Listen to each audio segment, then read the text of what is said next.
Hello friends, welcome back to my channel. Radhe Radhe ji. I hope आप सब स्वस्थ होंगे, मस्त होंगे और अपने काम में बिजी होंगे। आज की वीडियो में मैं पुरानी बेडशीट, सोफ़ा की गद्दियाँ और पुराने कपड़ों से एक बहुत ही सुंदर आइडिया लेकर के आई हूँ। आई होप आपको पसंद आएगा।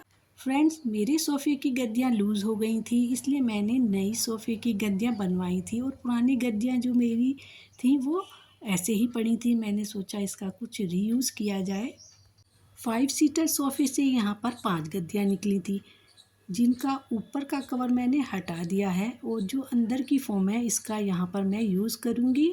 सबसे पहले कवर हटाने के बाद गद्दियों को हमें झाड़ लेना है ताकि इसके अंदर जितनी भी डस्ट है वो निकल जाए।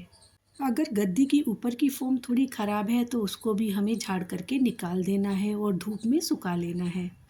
अब हमें तीनों गद्दियों को बराबर साइड में रख लेना है। देखिए, कुछ इस तरह से हमें लंबाई में गद्दों को सेट कर लेना है।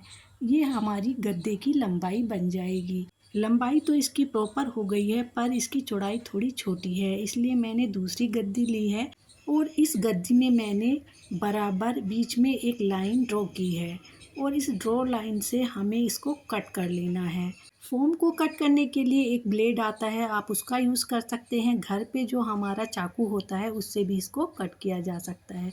देखिए, इस तरह से मैंने इसके 2 पार्ट कर लिए हैं और इन दोनों पार्ट को मैंने जो हमारी गद्दियाँ हैं उनके साइड में इस तरह से एडजस्ट कर दिया है।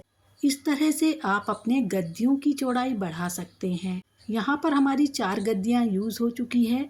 अभी जो 5वीं गद्दी है उसको भी हमें बीच में से कट कर लेना है और इस तरह से सेट कर लेना है।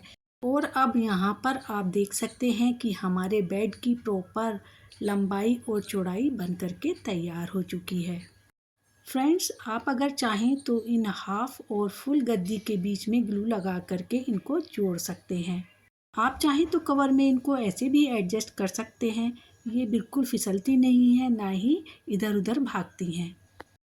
यहाँ पर मैंने बेडशीट ली है। बेडशीट डबल बेड की है। आप एक कलर की 2 बेडशीट भी इसमें यूज़ कर सकते हैं। बेडशीट को हमें डबल फोल्ड करना है और गद्दियों पर बिछा लेना है और गद्दियों के साइज से 2-2 इंच एक्स्ट्रा इस बेडशीट को हमें काट लेना है। लंबाई और चौड़ाई में दोनों साइडों में हमें 2-2 इंच एक्स्ट्रा काट लेना है। देखिए, यहाँ पर मैंने बेडशीट को डबल फोल्ड करके 3 पार्ट में काट लिया है और हर पार्ट में लंबाई और चौड़ाई में 2-2 इंच एक्स्ट्रा काटा है। काटने के बाद हमें इसको सिलना है। 3 साइड से हमें इसको सिल लेना है और एक साइड इसकी खुली छोड़नी है। कुछ इस तरह से यह बन करके तैयार हो जाता है। लंबाई की दोनों साइडें हमें सिलनी है, चौड़ाई की एक साइड सिलनी है और देखिए इस तरह से हमें सीधा कर लेना है जिससे सिलाई अंदर की साइड इसमें आ जाती है और इसके कॉर्नर को सही से एडजस्ट करते हुए निकाल लेना है। अब हमारा यहाँ पर प्रॉपर कवर बन करके तैयार हो चुका है और इस कवर में हम गद्दियों को डाल देंगे। सबसे पहले हमें हाफ कटी हुई गद्दी को इसमें इंसर्ट करना है। इंसर्ट करने से पहले हमें इसको फोल्ड कर लेना है। फोल्ड करने के बाद ही इसे अंदर डालना है। इससे यह आसानी से अंदर चली जाती है और अंदर जाने के बाद इसको खोल देना है और हाथ से सेट करते हुए इसको प्रॉपर शेप दे देनी है। और अब हमें लेनी है फुल वाली गद्दी। इसको भी हाथ में इस तरह से फोल्ड कर लेना है और कवर के अंदर इसको भी इंसर्ट कर लेना है। देखिए, गद्दी फोल्ड करके जब हम इंसर्ट करते हैं तो ये आराम से इसके अंदर चली जाती है और इस तरह से इंसर्ट करने के बाद कवर को थोड़ा थोड़ा हमें खिसकाते जाना है। देखिए, इस तरह से प्रॉपर गद्दी हमारी बन करके तैयार हो जाती है और जो बीच में हमने कट वाली गद्दी लगाई थी वो भी बिल्कुल अच्छे से एडजस्ट हो गई है, क्योंकि बेडशीट का जो कवर हमने बनाया है वो प्रॉपर नाप करके बनाया है जिससे इसके अंदर गद्दी अच्छे से एडजस्ट हो गई है। और गद्दी के मुंह को हमें सिल लेना है। सुई और धागे की हेल्प से हमें इसको सिल लेना है। इसी तरह से हमें दोनों गद्दियाँ तैयार कर ली हैं और देखिए तीसरी गद्दी को भी हमने इसी तरह से बना करके तैयार कर लिया है और अब इसका जो खुला हुआ पार्ट है इसको हमें सिल लेना है। इसको सिलने के लिए हमें सुई में डबल धागा डालना है और फोल्ड करते हुए आगे के पार्ट को हमें कुछ इस तरह से सिलते जाना है जिससे इसका खुला हुआ पार्ट बंद हो जाएगा और शेप अच्छी आ जाएगी। देखिए मैंने यहाँ पर आपको करके दिखाया है। इस तरह से हमें पूरी गद्दी का मुंह बंद कर देना है और लास्ट में नोट लगा करके धागे को काट देना है। तीनों गद्दियों के मुंह को हमें इसी तरह से बंद कर देना है और देखिए इस तरह से ये तीनों गद्दियाँ हमारी बन करके रेडी हो चुकी हैं। अब हमें करना क्या है, इन गद्दियों को आपस में जोड़ना है। इन गद्दियों को आपस में जोड़ने की भी एक ट्रिक है। इसके लिए हमें गद्दियों को नहीं जोड़ना है बल्कि इसके कवर को आपस में जोड़ना है। दोनों साइडों के कवर से हमें सुई को निकालते जाना है और ज्वाइंट करते जाना है। देखिए कुछ इस तरह से हमें पहले एक साइड के कवर में से धागा निकालना है और फिर दूसरे साइड के कवर से सुई को निकालते हुए धागा सिलना है और हाथ से उठाते हुए इनको आपस में ज्वाइंट करते चले जाना है। इसी तरह से पूरी गद्दी को हमें लास्ट तक सिल लेना है और लास्ट में सिलने के बाद इस पर हमें नोट बांधनी है। इस सिलाई को हमें पक्के धागे से करना है या 2-3-4 बार फोल्ड करके हमें सुई में धागा डाल करके भी इसको मजबूत सिलाई इसमें कर सकते हैं। देखिए यहाँ पर लास्ट तक सिलाई करने के बाद मैंने यहाँ पर नोट बांध दी है और सीजर से धागे को काट दिया है। और देखिए ये दो गद्दियाँ हमारी आपस में बन करके जुड़ करके तैयार हो चुकी हैं। इनको हम आपस में फोल्ड करके रख सकते हैं। देखिए कुछ इस प्रकार इसको फोल्ड करके रखा जा सकता है। अभी हमें तीसरी गद्दी को भी इसमें जोड़ना है। चलिए तीसरी गद्दी को भी जोड़ लेते हैं। तीसरी गद्दी को जोड़ते समय हमें ध्यान रखना है कि पहली गद्दी जिस साइड फोल्ड होती है उसकी अपोजिट साइड में ये गद्दी फोल्ड होनी चाहिए। इस तरह ध्यान रखते हुए हमें इसको जॉइंट करना है। देखिए मैंने यहाँ पर गद्दी को फोल्ड करके देखा है और फिर इसको जॉइंट करना शुरू किया है।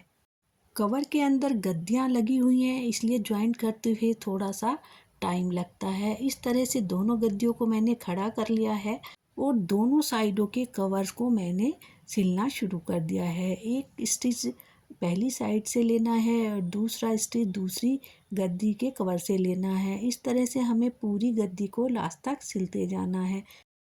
इस तरह से सिलाई करने में थोड़ा टाइम तो लगता है पर आसानी से आप इसको सिल सकते हैं। फ्रेंड्स आप चाहें तो गद्दी इंसर्ट किए बिना पहले ही कवर को आपस में ज्वाइंट कर सकते हैं। इसके लिए पहले आपको कवर पर निशान लगाना पड़ेगा कि कौन सी साइड हमें ज्वाइंट करनी है और फिर आपको सिलाई मशीन से उस पर सिलाई लगा करके इसको आपस में जोड़ लेना है। मेरी सिलाई मशीन थोड़ा धागा छोड़ रही थी, मोटे कपड़े पर चल नहीं पा रही थी, इसलिए मैंने इसको हाथ से ज्वाइंट किया है। यहाँ पर आप देख सकते हैं कि लास्ट तक मैंने गद्दी को अटैच कर दिया है और लास्ट में 2-3 नोट बांध करके इसको पक्का कर लिया है और सीजर से धागे को काट दिया है। देखिए इस तरह से प्रॉपर बहुत ही अच्छी सफाई के साथ ये हमारा गद्दा ज्वाइंट हो चुका है। देखिए तीनों गद्दियों को जोड़ने के बाद एक बड़ा सा प्रॉपर गद्दा यहाँ पर बन करके तैयार हो चुका है।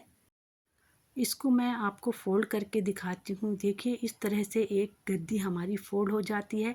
इसको अगर हम रीफोल्ड करते हैं नहीं होती, दूसरी गद्दी को हम ऊपर से फोल्ड करते हैं वो भी नहीं हो पाती है। इसको हम बैक साइड में फोल्ड करते हैं तब ये आसानी से हो जाती है। और देखिए इस तरह से हम इसको फोल्ड करके रख सकते हैं और एक पार्ट खोल करके इसको हम दीवार के सहारे से रख देते हैं तो ये हमारा सोफ़े का काम करता है और हम इस पर आराम से कमर लगा करके बैठ सकते हैं। चलिए अब मैं इसको खोल करके आपको दिखाती हूँ कितने बड़े साइज़ का ये बना है। देखिए फुल साइज़ का ये बन करके तैयार हुआ है। इस पे 2 पर्सन आराम से लेट सकते हैं, सो सकते हैं, कोई प्रॉब्लम नहीं होगी। बिल्कुल सॉफ्ट और अच्छा गद्दा बन करके हमारा यहाँ पर तैयार हुआ है। फ्रेंड्स अगर आपके घर में बहुत सारे पुराने कपड़े रखे हुए हैं तो आप इस तरह से कवर बना करके उसमें पुराने कपड़े भर करके एक फोल्डेबल गद्दा आराम से बना सकते हैं। यहाँ पर मैंने सोफ़े की पुरानी गद्दी का रीयूज़ करके इसको बनाया है। इसको आप जहाँ चाहें वहाँ ले जा सकते हैं। छत पर आपको बैठना है तो आप छत पर इसको ले जा सकते हैं। अगर आप पिकनिक पर जा रहे हैं तो वहाँ भी इसको बड़े आराम से ले जा सकते हैं क्योंकि यह बहुत ही हल्का बना है। चलिए मैं इसको दीवान पर डाल करके दिखाती हूँ। मेरा 4x6 का दीवान है, इस पर इसकी लंबाई पूरी आ रही है, चौड़ाई में थोड़ा सा कम है। देखिए इस गद्दे को हम 2 साइड से फोल्ड करके थोड़ी सी जगह में रख सकते हैं और जब भी ज़रूरत हो इस तरह से हम इसको खोल करके बिछा सकते हैं। इसकी 2 साइड फोल्ड करके एक साइड को खुला रख करके इस तरह से हम सोफ़ा भी बना सकते हैं। फ्रेंड्स, ज़ीरो कॉस्ट में वेस्ट मटेरियल से बना ये सोफ़ा कम बेड आपको कैसा लगा, एक कमेंट ज़रूर करना। अगर पसंद आया है तो एक लाइक ज़रूर करिएगा और चैनल पर पहली बार आए हैं तो चैनल को सब्सक्राइब करना मत भूलिएगा। मिलते हैं नेक्स्ट वीडियो में एक नए आइडिया के साथ। तब तक के लिए बाय एंड टेक केयर।